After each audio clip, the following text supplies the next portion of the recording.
नमस्कार।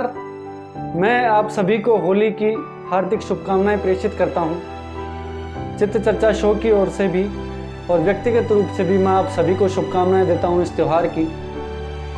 हमारे जितने भी धार्मिक त्यौहार हैं या हमारे धार्मिक ग्रंथ हैं या हमारे शास्त्र हैं, वो हमें ये ज़रूर बतलाते हैं कि इंसान का जन्म महत्वपूर्ण नहीं है, उसके कर्म महत्वपूर्ण हैं। आज होली की ये कहानी मैं आप सबके सामने रख रहा हूँ, जिसके अंत में हमें यह पता चलेगा कि इंसान का कर्म, उसकी भक्ति कितना महत्व रखती है। बहुत समय पहले हिरण्यकश्यप नाम का एक राक्षस था। उसने ब्रह्मदेव से आराधना करके अमरत्व का वरदान मांगा। ब्रह्मदेव ने उसे इनकार कर दिया, तो उसने मांगा कि उसे संसार में रहने वाला कोई भी जीव जंतु, राक्षस, देवी देवता और मनुष्य ना मार पाए। साथ ही ना वो दिन में मरे, ना वो रात के समय, ना पृथ्वी पर मरे, ना आकाश में, ना घर के अंदर और ना बाहर, ना ही शस्त्र से मरे और ना ही अस्त्र से मरे। हिरण्यकश्यप की तपस्या से ब्रह्मदेव खुश थे, इसलिए अमरता के बदले उन्होंने ये सारे वरदान उसे दे दिए। इसे पाकर उसने हर जगह विध्वंस मचाना शुरू कर दिया। उससे मनुष्य ही नहीं, देवता भी परेशान रहने लगे। वह अपनी शक्ति से दुर्बलों को सताने लगा, उन्हें पीड़ा देने लगा। हिरण्यकश्यप से बचने के लिए लोगों को हिरण्यकश्यप की पूजा करनी पड़ती थी। हिरण्यकश्यप की पूजा करता तो वह उसे बख्श देता था, और जो उसे भगवान नहीं मानता था वो उसे मरवा देता था। समय के साथ साथ राक्षस हिरण्यकश्यप का आतंक बढ़ता गया।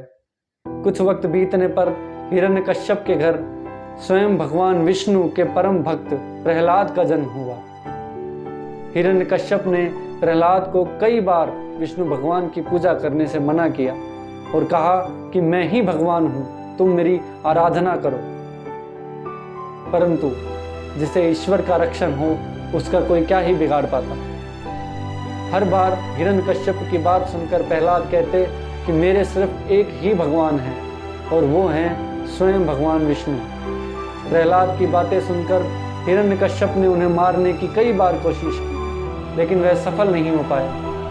भगवान विष्णु अपनी शक्ति से, अपने चमत्कारों से हर बार अपने भक्त की रक्षा करते और हिरण्यकश्यप के सारे प्रयासों को विफल कर देते। एक दिन हिरण्यकश्यप के घर उसकी बहन होलिका आई।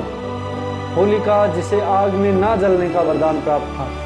हिरण्यकश्यप को अपने बेटे से परेशान देख होलिका ने कहा कि भैया, मैं अपनी गोद में प्रहलाद को लेकर आग में बैठ जाऊंगी, जिससे वह जल जाएगा और आपकी परेशानी खत्म हो जाएगी।